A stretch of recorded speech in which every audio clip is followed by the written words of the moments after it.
So I'm Tom Feher. I'm one of our three industry directors in our U.S.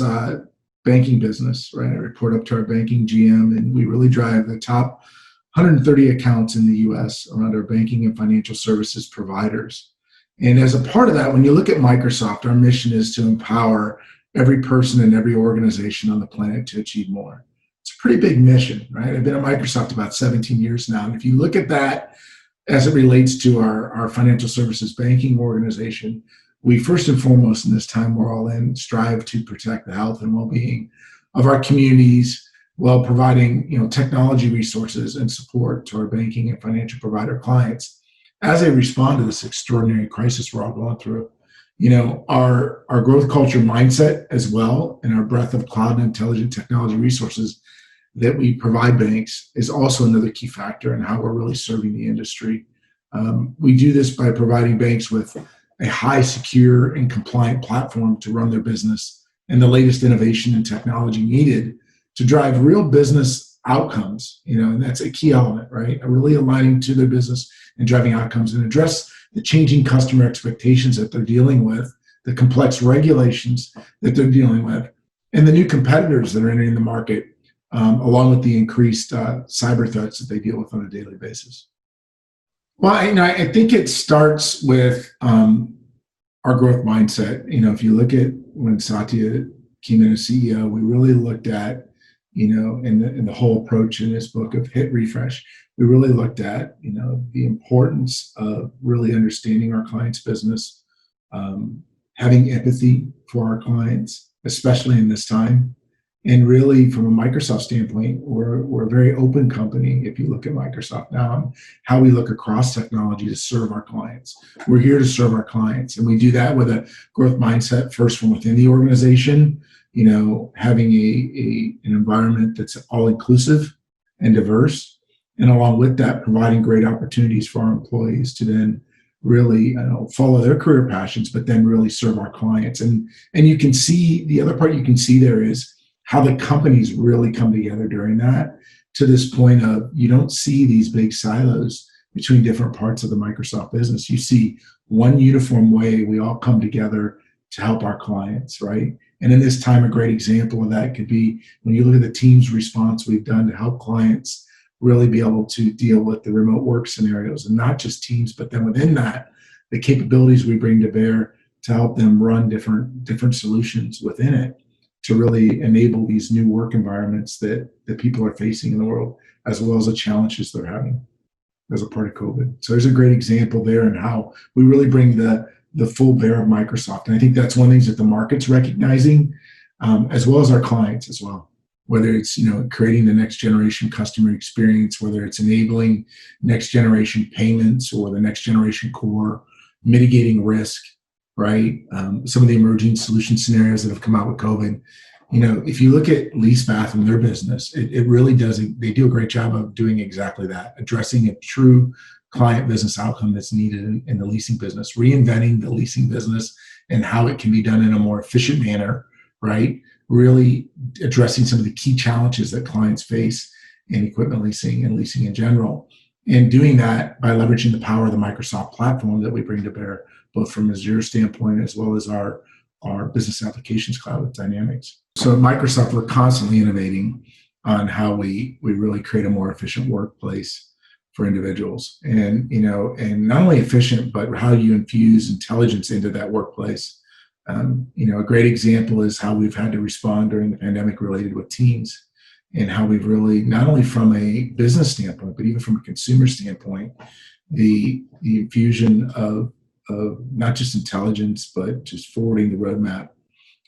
Satya said during the crisis, that we've seen an acceleration of 2 years worth of innovation in 2 months. I think that's one great example. And that's a key. If you think about the remote scenarios going forward, that's going to be a key element, because whether I'm a remote advisor in banking, or I had a call center role before that was in the office and now it's remote, right? Or, maybe I'm an equipment leaser and I'm in a scenario where I'm remote now and I'm having to do that.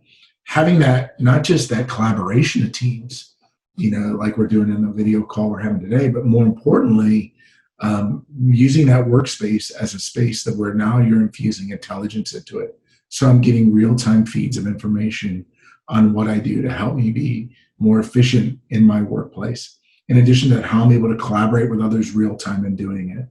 And then from that, we're really looking at the element of AI and really also from the standpoint of whether it be as simple as a bot and Q&A scenarios to really help address questions and scenarios that come up, thinking being like a call center scenario, how you'd be able to collaborate real time, have the top 10 questions answered, but then thinking forward based on that client and the challenges that you've had, maybe that clients had in the past in service scenarios, really being able to proactively lay out what's to come next to be able to address that form or guide the client to the next level. So we're going to see the sentiment analysis as well as the guidance from employees in the workplace to really help them better serve clients as we go forward. And when we look at that in the banking industry, it's this element of not just an intelligent workplace or an intelligent bank, but more of the invisible one where you really are always on in front of your customers.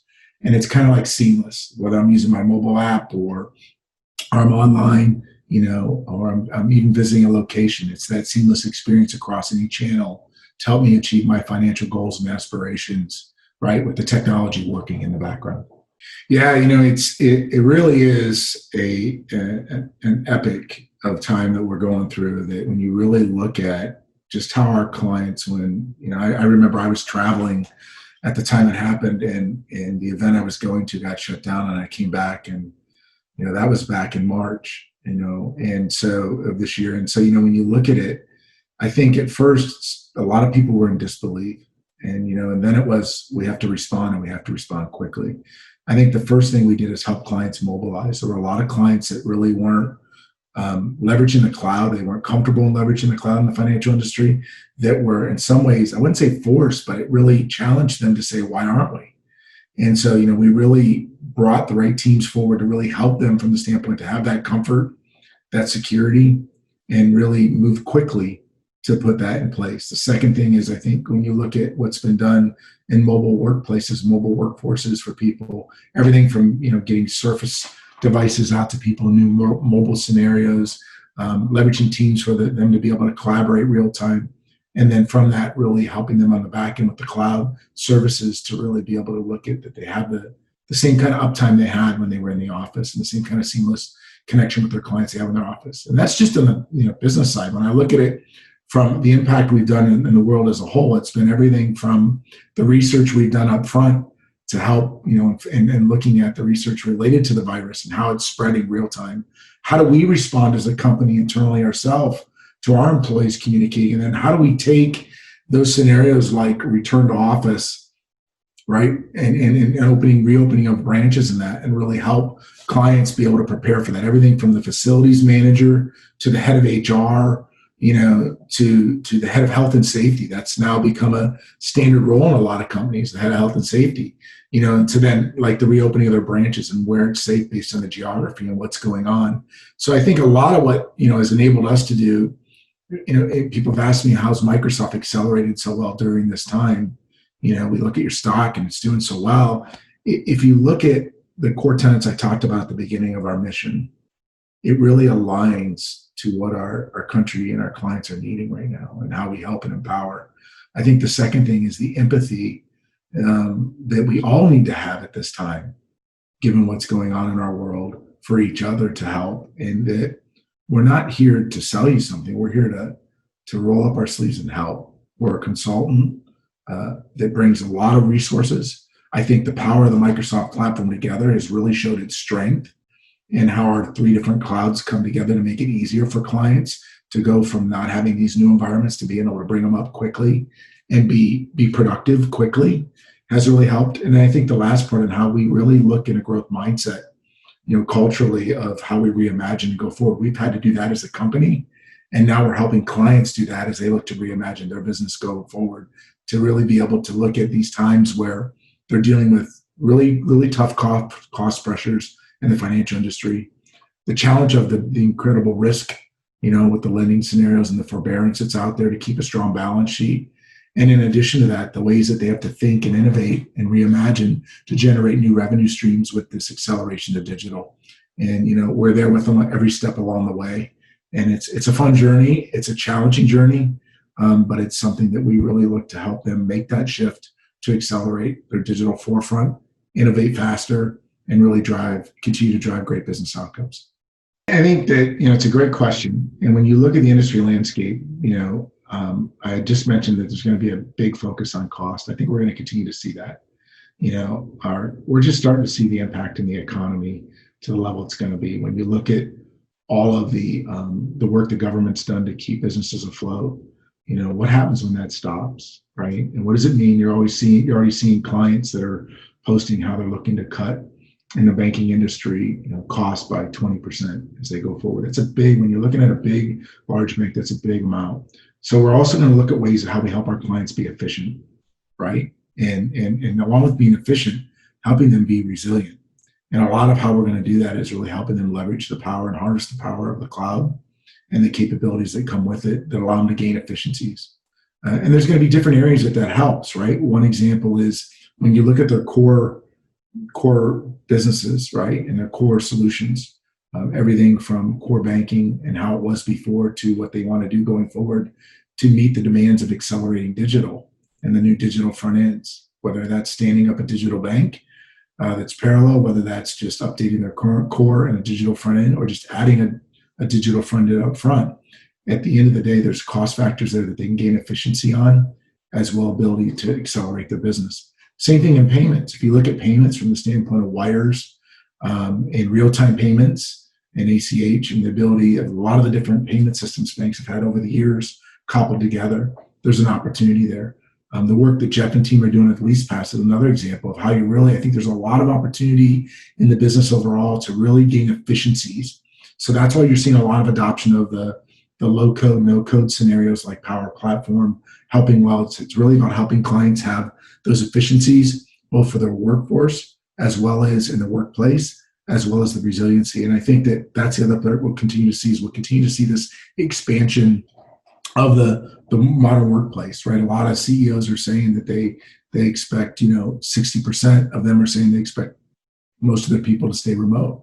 So what is that going to look like going forward? And what does that mean for not only the reskilling of those roles, the investment Microsoft's making to help others reskill, but in addition to that, also, what it means to that new work environment and how we help them with that. And I think when we look at the acceleration of digital, especially in banking, it's going to be looking at the branch scenarios. When they look at, 20% of their branches, they believe that those workloads will shift to digital. Okay, so how do we repurpose that? And how do we make that digital experience seamless in areas where they still need branches? What does that new experience need to look like? And how we help them make that shift. So I think there's some, real immediate challenges in looking at how they recover and begin to reimagine. But there's a great opportunity ahead too to really create these next generation, as we talked about, intelligent both workplace and experiences for our clients as they look to reimagine and recover coming out of the crisis.